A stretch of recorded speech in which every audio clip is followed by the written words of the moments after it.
strawberry கண்ணே விண்வெளி பெண்ணே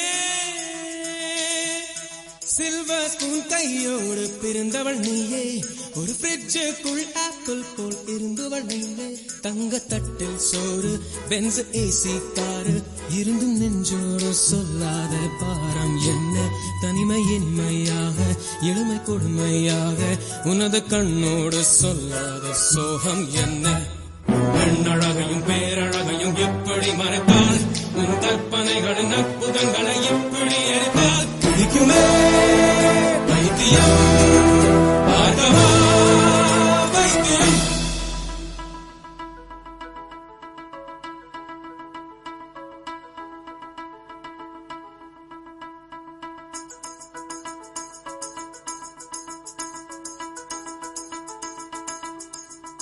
பழைய பைத்தியம்